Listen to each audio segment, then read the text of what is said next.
Salam sejahtera saudara, kita kembali lagi dalam seputar pemilu hubungan internasional, dan pada kesempatan kali ini telah hadir dua narasumber kita. Yang pertama, Dede Kurniawan, seorang komentator politik hubungan internasional Universitas Parahiangan.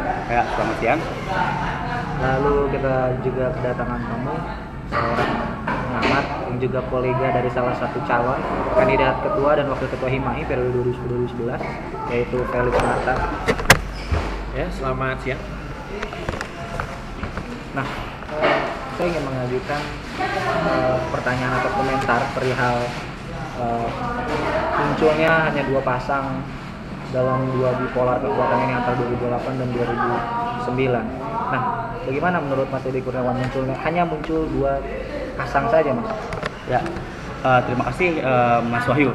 Bagi saya munculnya dua pasangan ini menjadi sebuah hal yang menarik karena dua pasangan ini merupakan representasi dari dua angkatan, dan ini cukup bagus karena pertarungan setiap angkatan bukanlah diartikan sebagai sesuatu yang sifatnya tidak dewasa, tetapi di sini harus ada kedewasaan berpolitik yang menjadi titik fokus dari pemilihan saat ini.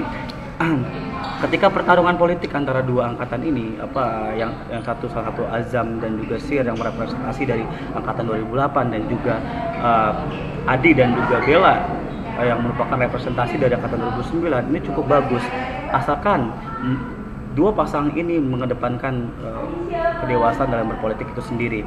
Dan bagi saya saat ini mungkin kalau dipandang secara makro, maka kita berbicara bahwa mungkin saat ini yang tua lah yang pantas untuk memimpin, tetapi dengan adanya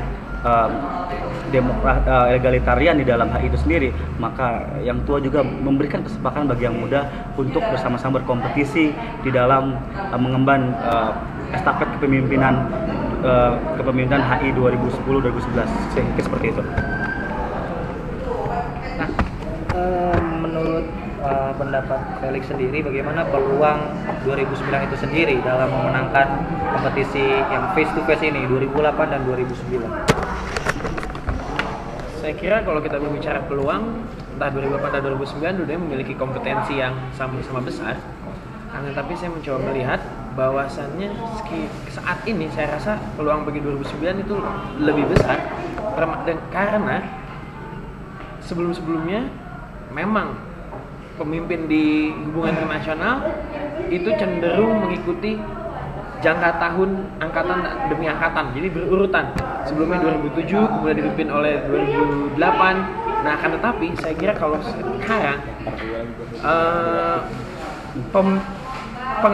perkembangan pemikiran dari individu-individu di hubungan internasional itu sendiri berubah, bahwasannya mungkin saja ada calon yang lebih muda yang terpilih. Jadi ini bukan persoalan angkatan tua atau muda, jadi menurut saya peluangnya cukup besar. Iya, baik, jadi bukan persoalan angkatan tua atau muda. Lantas bagaimana dengan apabila 2008 ini disalib begitu? Menurut komentar Mas Dede ini sendiri, bagaimana kalau 2008 ini disalib begitu dengan 2009? Saya pikir statement dari Bung Felix yang mendiskreditkan angkatan 2008 mengenai peluang, saya pikir itu sesuatu hal yang bodoh ya. Karena apa? Karena kesempatan belum ditutup. Karena masih banyak peluang-peluang yang bisa mendomplang suara dari angkatan 2008, atau bisa juga 2009 memang benar-benar memenangkan pertarungan. Tapi ini semua masih belum final, masih ada belum pemilu, belum juga proses seleksi itu sendiri belum langsung, dan KPU belum dibentuk. Saya pikir kedua calon ini masih mempunyai peluang yang sama. Dan kalau seandainya angkatan 2008-2009 bertarung di dalam pemilihan ini merupakan bukti keegalitarian di HIMAI itu sendiri. Kami tidak menutup kemungkinan untuk angkatan muda untuk memimpin, tetapi perlu juga ada penghormatan sendiri bagi penghormatan junior kepada senior, itu juga penting. Tetapi kami tidak menutup akses itu untuk melanjutkan estafet kepemimpinan sesuai dengan jenjang angkatan seperti itu. Ya, baik, jadi penghormatan dari junior atau senior. Bagaimana Bung Felix menanggapi itu? Saya sebelumnya ingin mengkoreksi sedikit bahwasannya pernyataan Dede Kurniawan berbicara bahwa saya mendiskreditkan angkatan 2008. Sama sekali itu tidak ada. Di sini saya berbicara sebagai pengamat yang saya mencoba untuk tampil objektif. Jadi kalau tadi barusan berbicara penghormatan junior pada senior, saya terus terang lucu sekali. Ini bukan merupakan isu yang menarik gitu kalau kita bincangkan masa politik kampus yang kontemporer ini gitu. Saya kira itu bukan persoalan. Nah, kalau lantas apakah di 2008 itu sendiri ada faksi-faksi? Artinya ada isu yang berkembang bahwa 2008 terpecah dan lain sebagainya. Nah, kalau misalnya nanti pada saat 2008 menang dan ada pemfaksian di dalamnya, bukankah ini akan menyulitkan pemerintahan dari 2008 itu sendiri, Mas Dede? Saya pikir di setiap angkatan pasti ada faksionalisme itu sendiri. Faksionalisme dalam skala organisasi itu bagus karena akan memunculkan pilihan alternatif atau program alternatif yang ditawarkan jikalau yang memegang estafet kepemimpinan itu sedikit ngaco. Dan bagi saya tidak hanya di angkatan 2008, di angkatan 2009, 2010, 2007 pun ada faksi-faksi, bahkan sebelum angkatan kami pun ada faksi-faksi. Dan itu menurut saya bagus. Kalau semuanya tidak ada faksi lah, ini monoton, jadinya bosan gitu kan. Jadi jangan terlalu menganggap bahwa faksionalisme dalam organisasi itu jelek atau faksionalisme dalam angkatan jelek. Itu bagus, justru akan menimbulkan alternatif pilihan, juga saling koleksi. Ini menurut saya bagus. Kalau seandainya setelah saya membaca situasi saat ini dengan kondisi terkini bahwa 2008 saat ini cukup kuat dan cukup kompak, dan saya lihat juga 2009 juga kompak dan kuat. Dan ini bagaimana kawan-kawan 2008, 2009 sama-sama berjuang dalam memarketkan kandidatnya.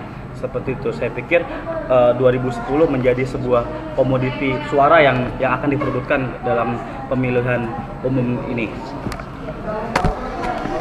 Iya, tapi sebenarnya yang saya ingin utarakan di sini berbeda dengan saudara Dekur yang selalu dari tadi mengkotak-kotakan angkatan 2008, 2009, 2009.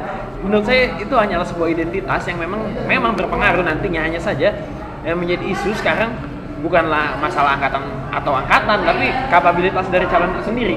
Seumpamanya yang menang adalah dari 2009, mungkin saja kan bahwasannya menteri-menteri dipilih dari angkatan 2008 atau mungkin sebaliknya. Jadi itu bukan isu yang serius saya kira kalau kita memfaksi-faksikan berdasarkan angkatan-angkatan. Ya, saya paham apa yang dinyatakan oleh saudara Felix. Cuman dari dalam kepemimpinan itu perlu perlu proses, perlu pembelajaran. Saya kira setahun itu mungkin bagi kawan-kawan yang lain waktu yang pas untuk belajar, waktu yang cukup untuk belajar. Tapi saya kira perlu ada beberapa hal yang perlu kita ketahui bahwa sekali lagi dalam proses kepemimpinan politik itu ada prosesnya, ada waktu, tempo, dan kira kita harus bersabar juga menunggu momentum untuk memimpin. Tetapi kalau memang kawan-kawan 2009 ini atau ini sudah merasa mampu atau merasa ingin siap memimpin dan siap dipimpin, saya kira itu juga tidak membuka kemungkinan seperti saya pikir. Baik, mampu dan siap untuk dipimpin. Jadi terakhir, menurut pendapat teman-teman narasumber di sini, pesan-pesan apa yang ingin disampaikan oleh dua pasang kandidat kita ini? Silakan. Kalau saya mesan kepada dua kandidat ini, saya mesan chicken katsu 1. Enggak, saya pikir di sini kita harus mengedepankan kedewasaan dan berpolitik. Di dalam ruangan kita boleh panas hati, panas pikiran, tapi di luar kita bisa sama-sama ngopi, ketawa bareng, bisa nonton film bareng, bisa gosip-gosip bareng, ya kan? Jangan karena sesuatu hal yang bersifat sementara ini, persahabatan yang bersifat jangka panjang dikorbankan. Saya kira seperti itu. Ya, saya setuju dengan apa yang dikatakan oleh Bung Dede Kurniawan. Ya, memang kedua calon perlu mengedepankan kedewasaan dalam berpolitik tentunya. Dan bagi saya lamanya waktu tidak merepresentasikan kualitas pemimpin itu sendiri. Jadi kedua-duanya sama-sama memiliki potensi, saya rasa. Dan sudah waktunya saya berkata ini sudah waktunya gitu bagi yang lebih muda gitu untuk mencoba memimpin yang mungkin yang lebih lama gitu di kampus itu sendiri. Tapi ya kita lihat saya nanti perkembangannya seperti apa. Baik, demikian pemirsa. Demikian seputar pemilu hubungan internasional. Saya Wahyu Putra. Salam sejahtera.